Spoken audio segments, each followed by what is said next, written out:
At Little Green Pig, we wanted a way to work as closely as we could with our target schools. So last year we set up a creative residency in a school. We created the Tooth and Claw store, which was a Victorian pet shop, and we worked with every child in that school. This year we've repeated it and we've gone bigger and better and created Bright Star, Brighton Space Training and Research Academy. A really good way of working is creating an amazing space like this within a school. So you're giving children that imaginative, creative, immersive experience, but making it very easy. So it's very different from school, and it's kind of a creative interruption to their everyday school life. Chief Commander's transmission, stardate 4132.89. Mulscombe, do you read me? Is there anyone there?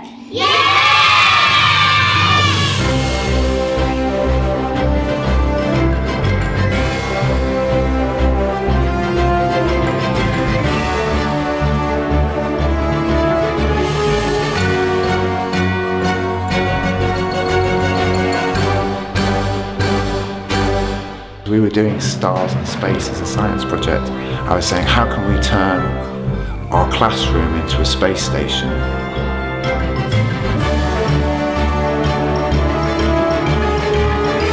We planned for a creative writing environment that was different to the classroom, something very different.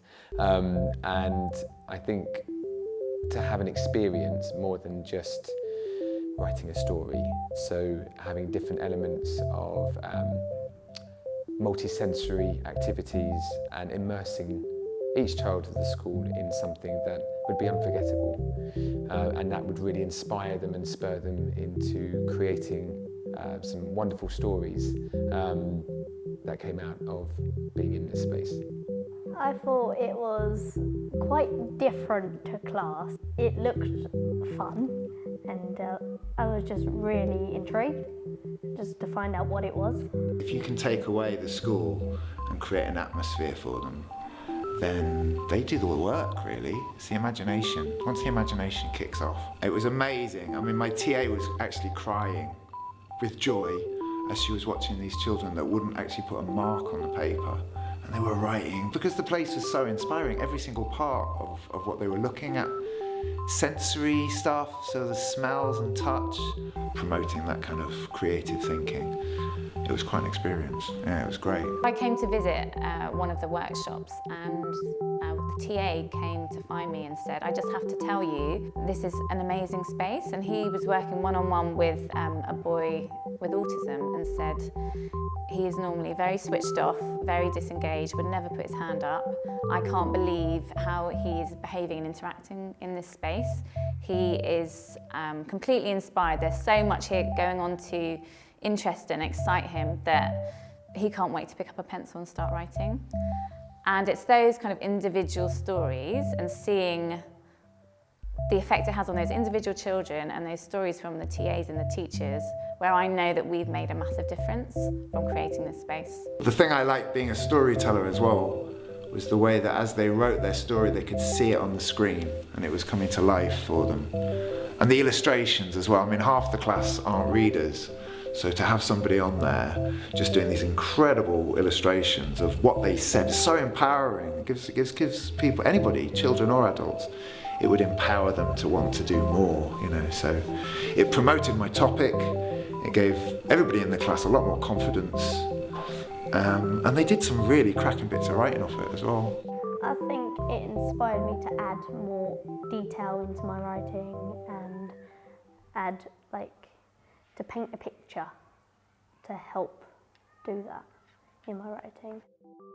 What I really loved was the special effects of somebody talking from space and they're already on the adventure.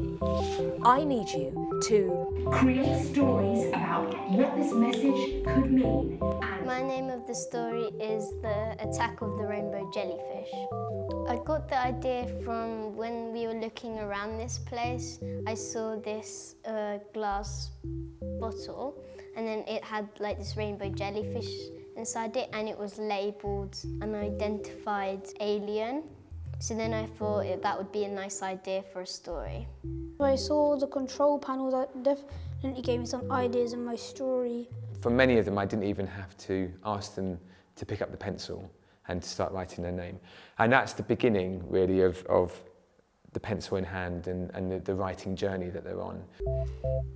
The deep red alien ran off, gnawing on space dust with its razor-sharp teeth, whilst Michelle and Daniel head to the signal on Saturn.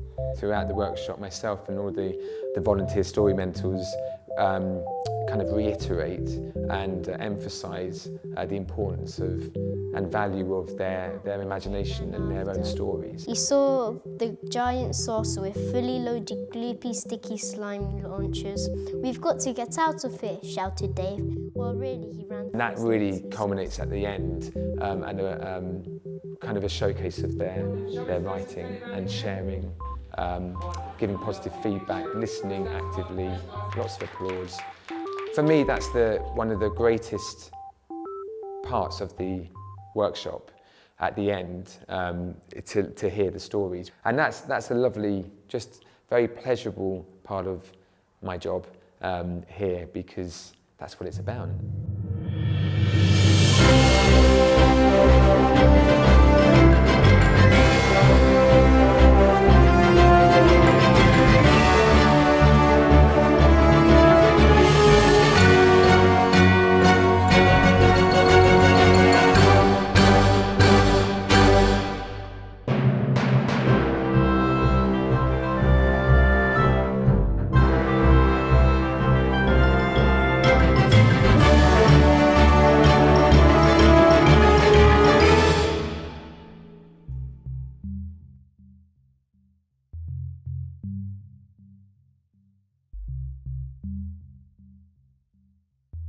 They finally fell into a strange, deep, dark cave.